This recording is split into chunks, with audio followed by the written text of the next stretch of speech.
Hello, welcome to another video. I'm really excited for this one because I have a wonderful TBR cart of books, and I also have my Kindle up here. A very long list of Kindle books I have to read. I'm not exactly sure how many. Let me double check. I think I have 21 physical books, and on my list of Kindle books, which should be updated on my Goodreads, I think I have 42 Kindle books. So we are going to read, based on Goodreads, the highest and lowest rated books on my physical and Kindle TBR. I am not including my classics because I don't want to read a classic right now. I haven't decided yet if this is going to be 2 books or 4 books. Maybe I'll just screenshot the worst and best rated Kindle book and the best and worst rated physical book, and I'll just go with the lowest all together and start reading that, and we'll just see how much time it is, and then I'll read the highest rated, and then whatever day it is, I'll decide if I can read 2 more books or not.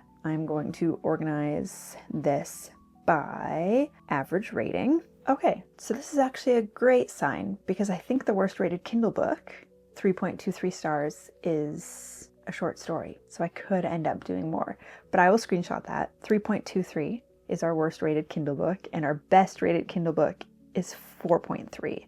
The Starfish Sisters. So then I'll go to my physical TBR and I will see if it's higher or lower.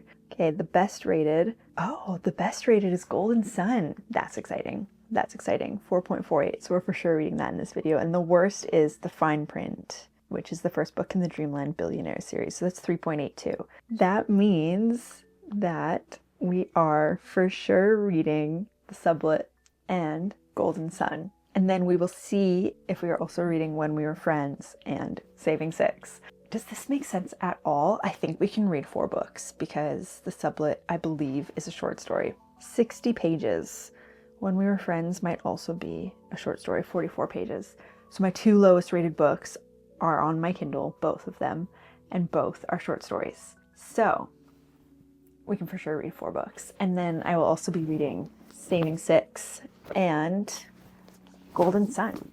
Okay, I'm not surprised that my worst rated books are Kindle books because most of them I get off Prime First Reads, and then they come with a bonus short story half the time, which is what these are. So that does not surprise me. And I'm not surprised that Golden Sun is my highest rated. I rated Red Rising 5 stars. So I'm really excited to read that. I was hoping to get to it this month because I just read Red Rising last month. So I was hoping to get to that. Stay tuned. We'll see if I agree with the people's ratings or not. I just want to do a super quick update and say I am no longer reading Saving Six in this video. After I chose Golden Sun to read for this video because it was the highest rated, I was like, oh, now I have to add the 3rd book to my physical TBR on Goodreads, which is Morningstar, which is higher rated than Golden Sun. So it would actually feel like a lie not to read the next highest rated book on my list when it is the next book to read. So I'm doing the 3rd book in the Red Rising series in this video as well. They're just the highest rated. I'm not gonna fight it. I'm gonna do it. I'm very excited too. Don't get me wrong. I want to read this so bad. The problem is it's longer. So I was hoping to get done this video by Monday and I'm not sure if I will. Totally fine. I'm gonna read it anyway.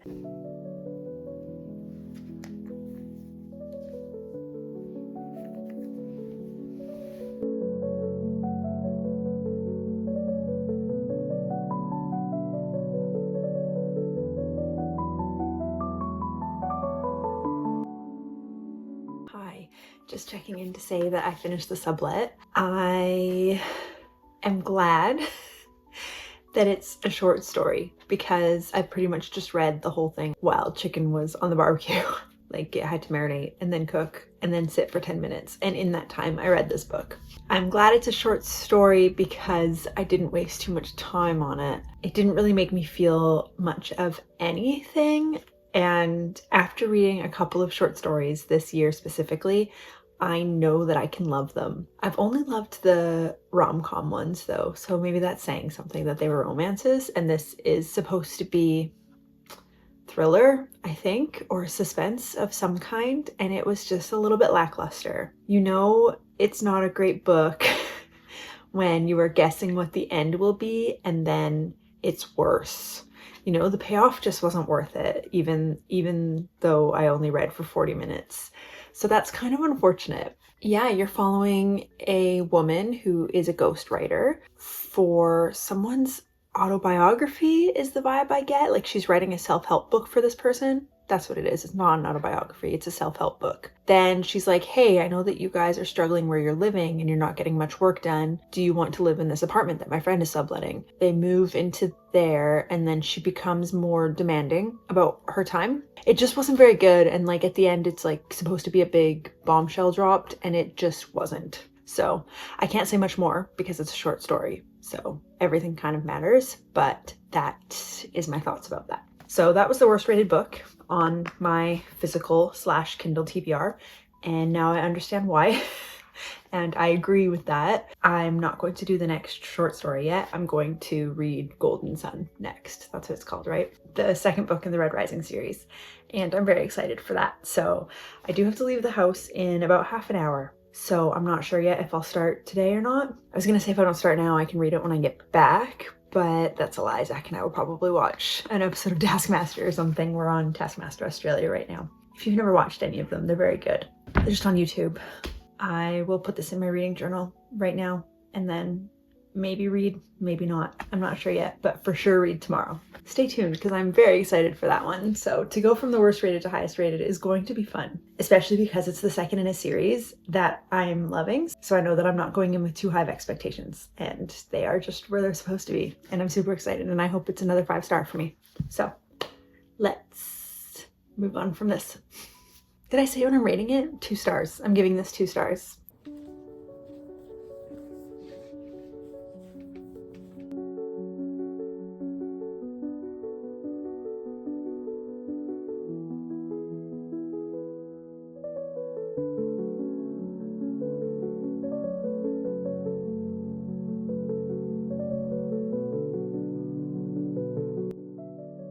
Here with a quick update and realizing how tired I look. Wonderful. So I've been reading Golden Sun for a couple of days. I think this is day 3, and as of this morning, I was only 50 pages in, but now I just read another 60. So I'm in the middle of a chapter, but good stuff's happening, and I feel like I need to do an update before this. I just got to part 2, and then I kept reading, and I was like, oh, maybe I should stop a second. I would say the past couple of days, I've actually found it a little bit hard to get into. Whoa, cat. I was gonna say slow. It's not slow, it's just different than I was expecting because it starts off 2 years after the end of Red Rising, which is just kind of, girl, this is a common theme, which is just kind of unexpected. I'll talk through her legs. Yeah, it's just kind of unexpected and not a bad thing. It's just not at all starting where the last one ended. It kind of fills in the gaps for you, but there's a lot of gaps. So you are not starting off anywhere near where you thought you would be, which is okay. It just threw me off a little bit. And I thought that I had read this book when it came out, but I think I only read Red Rising when it came out. I don't even think I got to the second book because none of this rings a bell. And I wasn't expecting anything that's happened so far. Whereas the first one, I met a character and I knew what was going to happen to them and like all of this stuff. So it's always a little bit more difficult to talk about a sequel. But we are very high stakes right now. Darrow is confused and trying to make a decision out of multiple difficult decisions. Like there's no easy decision for him to make. They are all difficult. And I empathize with him for that. Like that's rough. He's starting off in a rough place. I think one of the things that was making it difficult to get into at the beginning is there are a ton of new characters, and where Red Rising kind of slowly introduced the big players, this one just kind of throws them all at you, but it does have a little list of all the people and, where is it? All of the colors and what they do. I think this was missing from Red Rising and I was just confused, but we didn't need to know that at that point, but now it actually really matters because they keep talking about all these different colors. There is a character who really reminds me of Coin, President Coin from Hunger Games. If you know, you know, and it's rough and it's making me frustrated and entertaining me at the same time. So that is good. This book is frustrating already in a great way. Like it just makes me want to keep reading because I'm like, how is he gonna get out of this situation that he's in?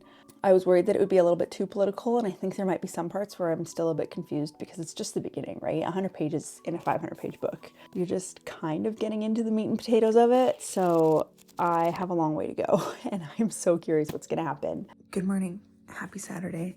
I only have like 2 things to add since yesterday. One, This book is messy in a very good way. Just every chapter I got to is like, okay, I have to stop now. And then I'd get to the end of the chapter and it was the cliffhanger again. Every chapter ends on a cliffhanger and they don't always answer the question on the first page of the next chapter.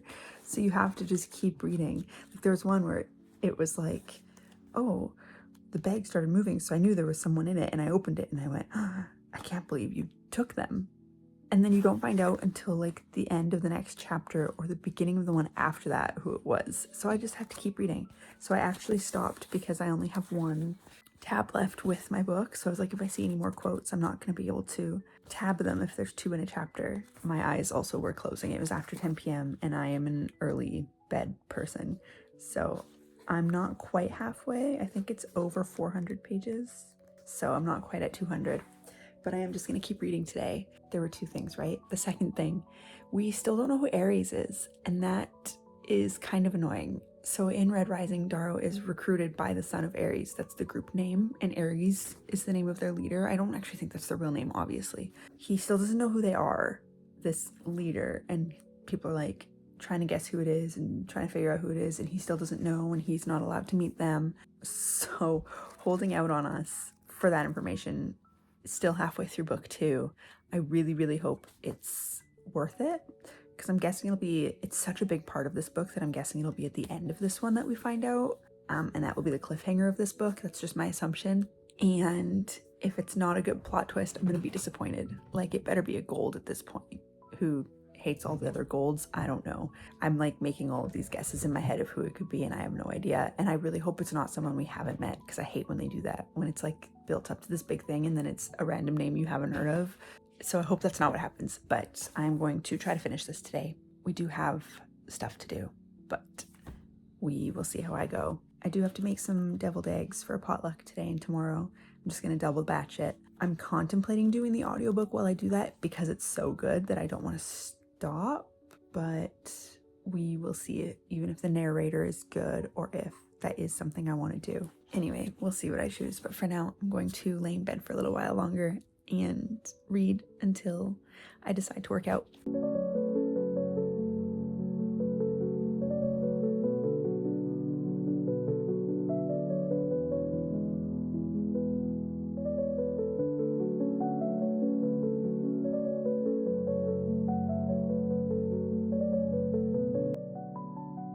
All right, it is hours later. It's 3 p.m. I did not want to work out today. I just wanted to keep reading, but about 10 minutes in, I was really glad that I did. And I peeled 24 eggs. I made my deviled eggs. I didn't listen to the audiobook while I did it because I think I would have regretted it, because I just keep highlighting things. I'm just having like crazy through this book. I didn't have a matching color, so now I'm on to more of a pinky, pale pinky. Even though I was in a pale yellowy, I kind of went towards, I don't know.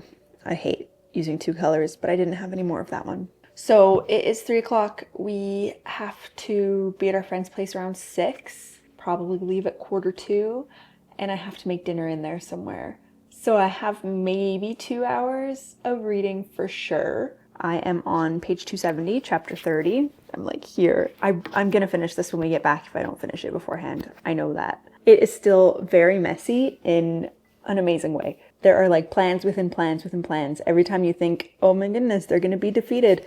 No, he was prepared for this. Darrow is so smart. It is very Ender's Game reminiscent. Too smart for his own good. Very intellectual. I am still just absolutely eating it up. Okay, it's also beautiful outside. What does the temperature say? Oh, 18. Feels warmer in the sun. There's someone in this book named Pliny, and he is Darrow's boss, for lack of a better word. I don't want you guys to know who it is because it will be a spoiler for Red Rising. But his boss, who hires him after the first book, Pliny is his advisor of sorts, I guess. And he really reminds me of the Emperor's advisor in Mulan. I keep picturing that guy. He's just kind of slimy. He's just like manipulative in his ear. Obviously, that's more of a comedy way of doing it, but this guy, that's who I imagine. Pliny is an awful character and we hate him, and it makes me think that his boss also has a plan within a plan. I'm not sure. I think there are going to be so many plot twists coming into the end of this book. Like where I am right now, they've already kind of started. I'm expecting way more. One of my favorite things about this book is just the characterization and growth of characters, whether they're meant to be bad or good. I guess it's good because you're not seeing people in black and white, because he's infiltrating these people, but he also needs some of them to be his allies without knowing why they're allying with him. And it's creating this really interesting dynamic of like, he is not being totally honest with them. So he is not being really open, understandably, because he's not one of them. He's just pretending to be. When they have a moment of vulnerability and you see them kind of give an olive branch of friendship to this guy who they trust, despite the fact that he's not opening up to them, but they trust him for the wrong reasons and they don't know that, it just creates a really wonderful dynamic. And these characters who are so dimensional, like there's so much to them, and I'm so curious because clearly it's going to become common knowledge as you go on. Like more and more people I think are going to know, and he's going to have to put his trust in some people, or they're going to find out and have to be killed or something. And I'm just so curious how some of them will react, because a few of them I have undying faith that they will stay with him anyway, but probably not most of them, because this is the way of life, and like they're so brainwashed into this way of life and they think democracy is a bad thing. I don't know, it's so interesting. I think that the space fighting sometimes goes over my head, which is my only thing of just like ships hiding behind different orbits of moons to stay hidden so that they can sneak up on their enemies. I trust that it works for what he's trying to make it sound like, because I don't understand it, but that's all right. I'm still enjoying it. I am loving it.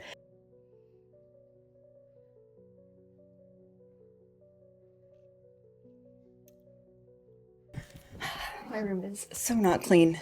Much to my dismay, we didn't leave our friend's place till after 11:30 yesterday, so I actually finished Golden Sun this morning. I brought it to bed with me because I was not sleepy, but like it was 11:30. I was like, I don't actually have an hour in me, and that's about how long it took me to finish the book. I was crying and gasping and completely shocked by the end of this book, which is all I ask for.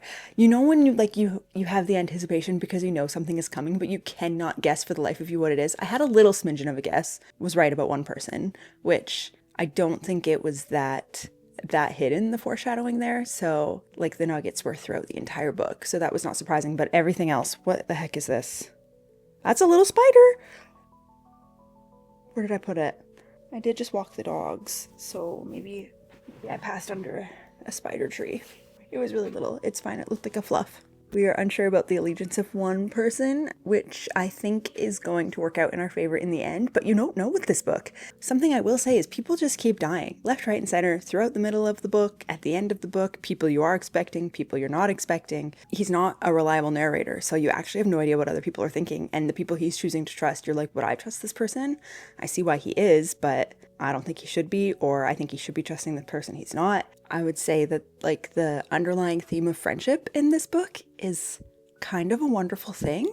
And this trust that people have for him despite him holding things back. This is what a main character should look like to me. Like not perfect. He knows he's not perfect. Other people know he's not perfect, but they trust him. But he's like, why do you trust me? But then he gets mad when they don't. Like he's very human and he's very flawed, but he is good at what he does.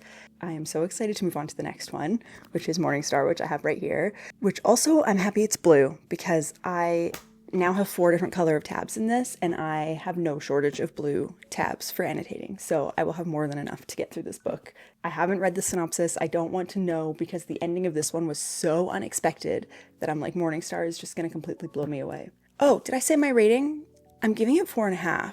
I think I still preferred Red Rising, simply because the war battles did go over my head a little bit, and sometimes I was kind of confused, and I don't love feeling confusion in a book throughout the book. Anyway, before I can get to Morningstar, I do have to stay true to the theme of the video and read the next lowest rated book on my TBR, which is When We Were Friends by Jane Green. I have to leave for my parents' house for family lunch in an hour, and this book says it takes just under an hour to read. I'm going to read this and then go to family lunch and then come home and start Morningstar.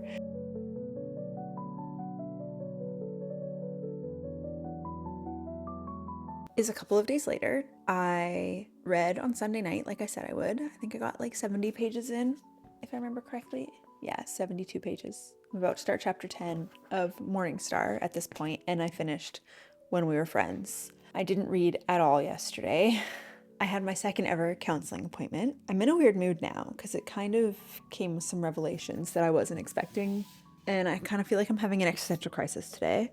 And if you don't know, it was the Canadian election yesterday. So I just could not get my head in a book because I just was like scrolling everything. And don't get me wrong, I'm happy with the result, but everything just feels very divided right now. And it makes me a little bit sad. So those two things put together kind of put me in a funk. We can talk about where I am so far. So on Sunday, I read When We Were Friends. This is actually quite short. I think it took me like 30, 40 minutes to read, maybe 40, I think less. And basically, it is about two women.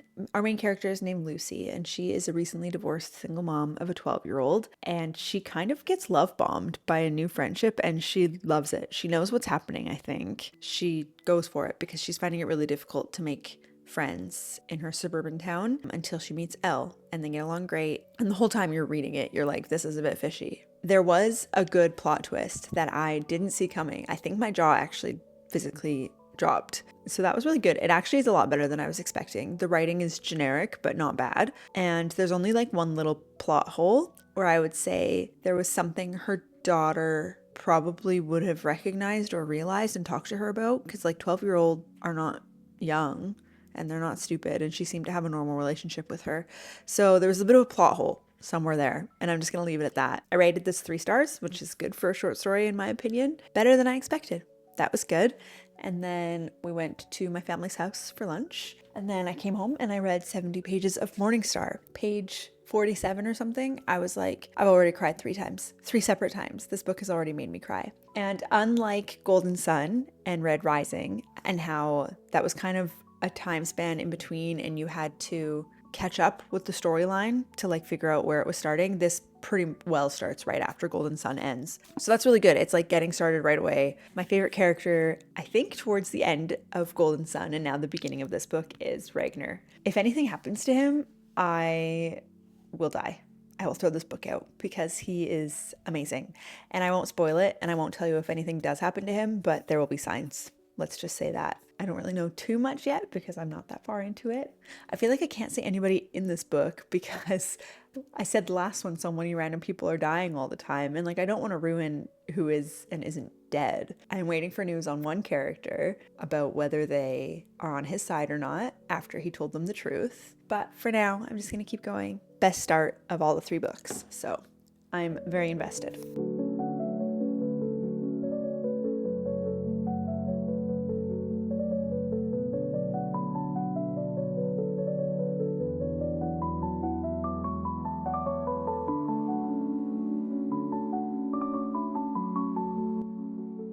Hello, just here for a quick update on Morningstar. I have probably like 200 pages left, so I'm going to read for the rest of today now that I'm done work. I am absolutely loving this book. I think it might be my favorite so far. I would say it's the same, if not less political than Golden Sun, simply because Darrow is spending most of this book with his allies and his friends more than trying to get into the political game. We are fighting a war throughout this entire book. As much as I thought we were in the last one, it's definitely more prevalent in this book. That also means that our knowledge of everything going on everywhere is very limited because we really only see Darrow's perspective, and any information they have about their enemies is like what they're hearing from other people and what people on the inside maybe are telling them, which is actually not a whole lot. It's pretty contained knowledge to the rebellion itself. I am constantly shocked. I'm still crying and gasping and not thrilled with every choice that the author makes in a really good way because I didn't see it coming. But it also all makes sense. There's nothing worse than when you don't see it coming and it just doesn't make sense plot-wise, but everything makes sense plot-wise. I have a couple of theories. With 200 pages left to go, one of my theories is that we are going to end this book with one of his allies deceiving him, but I don't think it's actually going to be true. I have a feeling that this book will leave off with Darrow's ally, someone specific I have in mind, and we as readers and he and maybe his other friends are going to think that he was deceived, but I think it maybe is not going to be true, or it will be a misdirect of some kind. I'm not sure why I think that way. And my other theory is that an ally who already betrayed him is maybe going to come back to his side before the end of the series. I also don't know why I think that. I think it's because I'm in denial, because I thought that their friendship would last. I'm finding it actually difficult to compare it to Red Rising itself because it's so wildly different, and Golden Sun was just like the perfect stepping stone in between them. Red Rising was 5 stars, but maybe I think that this is better but different. I don't know. We will see how the next 200 pages treats me. Good morning. It's the next morning. It's like 6:30 and I finished Morningstar last night. Okay, let's start after my last recap. For the 50 pages after that, I thought, crap, I was wrong. This is not going to be a 5-star book. Golden Sun wasn't rated a 5-star, mostly because of all of the battle scenes that kind of went over my head because it's like space battle and capturing ships, and I couldn't visualize it. And I would say that Morningstar is more intricate warfare. Like, it's behind the scenes and everything that they're planning. In that sense, this whole book, I was like, this is much more my speed of warfare. And then after my last recap, they started another battle that was in space, capturing ships. I was like, crap, I'm confused again. I just can't visualize it. And I need to be able to visualize the books I'm reading. For those 50 pages only, I was like, oh crap. And then, like, holy shit, the end of this book might be the best book ending in the world. So Zach peeked his head in the bedroom while I was reading in bed and just kind of gave me a funny look. He's like, yeah, it's that good. Because I was so angry. I was like, something just really pissed me off. I was so mad. And then I got even more angry. And then I was surprised. And I can't say anything, but like, the end of this book is a roller coaster. Like, the last 100 pages, I even said to him before I got to the last 100 pages, I don't know how they're going to make this book longer. Like, they're in the final battle. Boy, was I wrong. Like, it's amazing. And I was also thinking of my 2 theories I had. I was like, oh, I think one of them could still come true at the very end. And I was kind of like waiting for that pin to drop. And then the other one came true instead. So one of my theories was correct about the wrong person at the wrong time in the wrong circumstance. The outcome was the same. So I'm going to claim it, okay? You cannot have a plan for this book and come out having guessed everything. I love reading a book that just shocks me. And then when the shocks are done, it all makes sense and everything follows through nicely, and you understand that that is why they made those choices. This is my first 6-star book of the year. I loved it. I absolutely loved it. I will say the ending ends as though this was planned to be just a trilogy. There's a last chapter that's nice, and then an epilogue that wraps it all up. So I am even more curious what the next book is going to be, but I'm not going to look it up because I'm wondering if it's like the next generation or a prequel. I have no idea. Me and my morning voice are going to leave you. You want to purr for the people?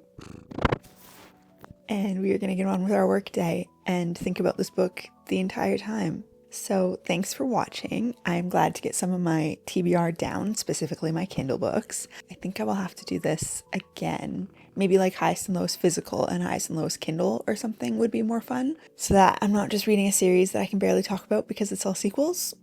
Thanks for coming. Bye.